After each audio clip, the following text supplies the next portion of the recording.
Been a long time in the making, but this is my Xenoblade Chronicles 3 pouch item tutorial. To get this started, the first thing you're going to want to do is open up your inventory and just where everything is. So, I mean, I'm in a boring cutscene right now. I'm in New Game Plus, and I've already seen this like 50 times, so what you're going to do is press pause. And from this menu, you're going to select the pouch items option. I think it's a very interesting design choice that Monolith Soft decided to put the pouch items menu in the cutscene pause screen as well as the normal screen, but you know, I respect it, dude. I think it's an excellent design choice. Now that we're in the pouch items menu, first thing I want to call attention to is the categories. As you can see, we're in the dessert category, and while it looks like we might just have the same exact types of items as Xenoblade 2, that like L and R at the top, that actually scrolls. So there's like 50 more types that you're gonna have to see, and that's understandable if you see how many more affinity charts we're gonna have to fill out if you saw that in my affinity guide. But yeah, so I will give you a quick little list of every single new pouch item now. Really hope that gave you all enough time to read over every single new pouch item category. There's a lot, but I can assure you it's not too overwhelming. So I know you all are wondering, what do Xenoblade Chronicles 3's pouch items do? So, in a similar vein to 2, they boost stats, right?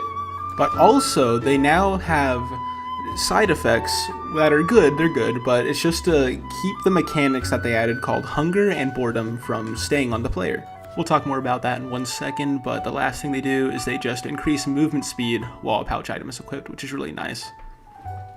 So to finish this off, hunger and boredom are the two stats that they added, and these two are negative effects. If you have these on you, you want to get them off as soon as possible. So hunger, if you have hunger, you're going to be doing, you know, progressively 10 to 20 to 50% less damage, depending on how hungry your characters are. This can get pretty expensive, so make sure you're farming as much as possible to have as much money to keep this off you. But boredom is almost just as expensive, doing the same thing, but on an even bigger margin. Because, you know, if you're bored, you don't want to do things well, so, you know, instead of 10% for the beginning, everything gets doubled. And also just make sure that you do not have these effects stacked, because if they do stack enough, you even may heal the enemy you're attacking by attacking them. So just make sure you don't do any of this.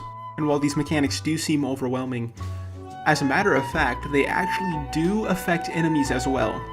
So if you ever are having trouble with a fight or struggling with a fight, you can just wait it out, wait a few days, and then come back when the enemies are practically dead and they'll be healing you. So just make sure you utilize this any chance you get. And that concludes my Xenoblade Chronicles 3 pouch tutorial. I know these mechanics may seem overwhelming, but I implore you, they'll be really interesting once you start to see the game in action.